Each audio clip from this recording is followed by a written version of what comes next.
Às vezes, a Terra se revolta. Ela manda sinais pequenos, mas alguns podem ser gigantescos, avassaladores. E nessas horas, muito pouco nós podemos fazer. Olá, tudo bem com vocês? Eu realmente espero que sim. E hoje vamos para uma dessas histórias logo depois da vinheta.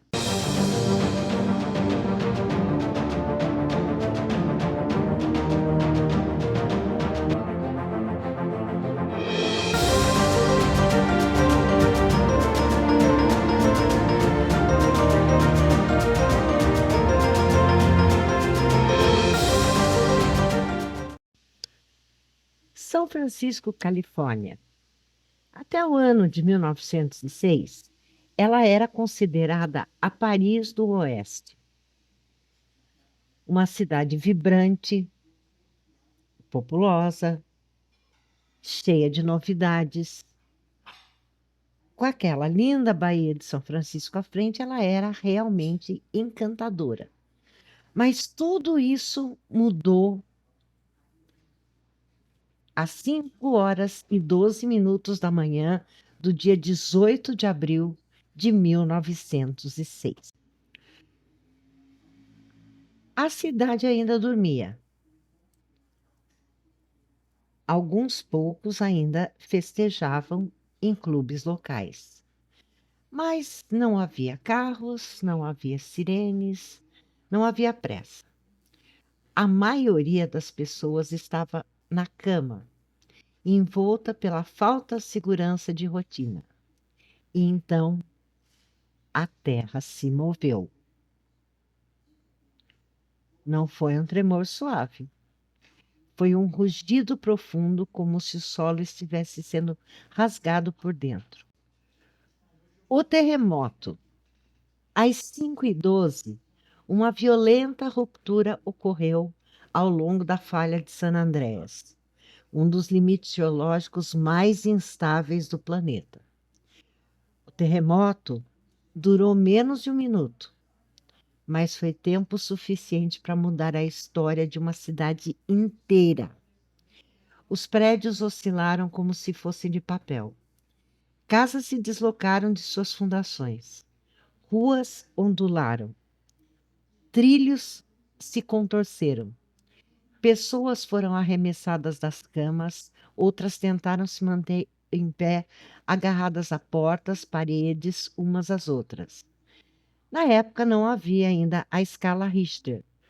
O que se media eram os efeitos humanos e materiais.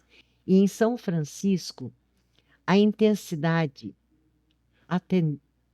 atingiu o nível 11 da escala Mercalli. A destruição extrema. De repente, a cidade entrou em colapso.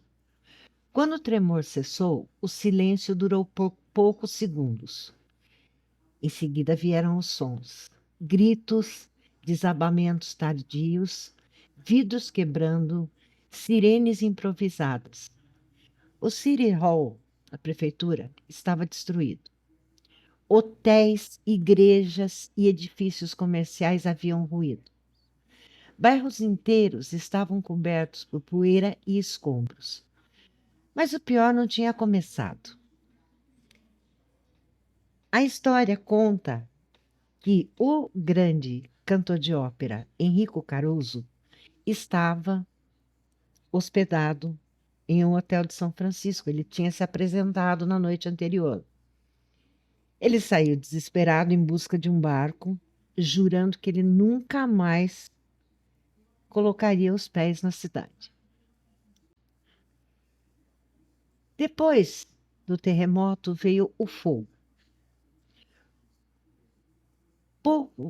Poucos minutos depois, surgiram pequenos incêndios. As mães, na ânsia de preparar o café da manhã para suas famílias, acenderam os fogões. Só que os canos de gás estavam rompidos e as instalações elétricas destruídas. O problema era simples mas era fatal.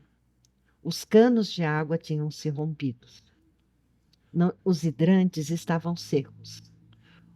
O corpo de bombeiros assistia àquilo impotente enquanto o fogo se espalhava pela cidade. Então os pequenos focos se uniram e a tragédia estava feita.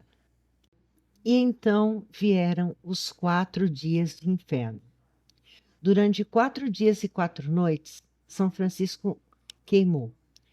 As chamas avançavam empurradas pelo vento, e o calor era tão intenso que vidros derretiam. O prédio do Call Building, que era o principal jornal da cidade, parecia uma chaminé gigantesca. Ele não foi destruído pelo terremoto, mas com o fogo, muitas estruturas metálicas se curvaram.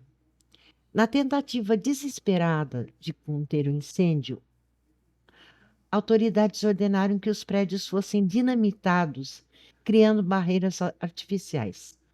Mas muitas das explosões foram mal calculadas e, em vez de conter o fogo, criaram novos incêndios. Mais tarde, historiadores concluíram que cerca de 80% da cidade foi causada pelo fogo e não pelo terremoto, como foi o caso das famosas mansões de Nob Hill. Calcula-se que 300 mil pessoas ficaram sem casa. Famílias fugiam carregando o que conseguiam: uma mala, uma criança, um animal de estimação, um retrato. Parques públicos se transformaram em cidades de tendas e o Golden Gate Park virou abrigo improvisado. Os hospitais estavam destruídos. Os feridos eram atendidos ao ar livre, sem anestesia, sem equipamentos. E em meio a todo esse horror, surgiram gestos de humanidade. Vizinhos ajudando vizinhos, estranhos dividindo comida, mãos estendidas das cinzas. As vozes dos sobreviventes. O terremoto nos acordou, o fogo nos expulsou.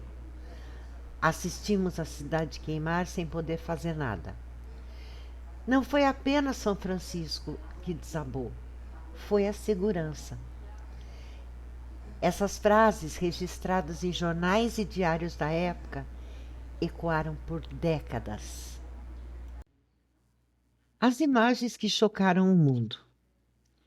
O desastre de 1906 foi um dos primeiros eventos da história amplamente documentado por fotografia. Fotógrafos como Arnold Gentry caminharam pelas ruas destruídas, registrando não apenas as ruínas, mas pessoas observando suas vidas desaparecerem diante dos seus olhos. Pela primeira vez, o mundo viu o colapso de uma grande cidade moderna. As imagens circularam internacionalmente e São Francisco se tornou o símbolo da fragilidade urbana. O depois. Quando o fogo finalmente cessou, no dia 21 de abril, mais de 3 mil pessoas tinham perdido a vida. Cerca de 28 mil edifícios foram destruídos. Era uma cidade reduzida a escombros. Tanto que parte da costa de São Francisco, onde ficava Barbary Lane, por exemplo, que era o distrito boêmio, praticamente desapareceu. Mas São Francisco decidiu se reconstruir. Novas leis urbanas surgiram. A engenharia sísmica avançou. O desastre se tornou aprendizado, infelizmente a um custo imenso. Memória. Todos os anos, no dia em que aconteceu o terremoto, às 5h12 da manhã, uma pequena cerimônia acontece perto da Lotus Fountain, um monumento no centro da cidade. Não para celebrar a tragédia, mas para lembrar. porque cidades se reconstroem nas memórias e essas precisam ser preservadas. Bom, meus amores, essa era a história que eu tinha para contar para hoje. Uma tragédia que mudou muitas vidas, que fez muita gente repensar muita coisa. Hoje existem sistemas de administração de risco em cidades sujeitas a terremoto. Mas quando a Mãe Natureza resolve trabalhar, quando ela resolve mostrar quem manda, é difícil você conseguir se salvar. Bom, me diz aí o que você achou desse vídeo. Por favor, não esquece de deixar o seu like, ele é muito importante para mim e é de graça para você. Muito obrigado pela sua companhia mais essa vez e nos vemos no próximo vídeo.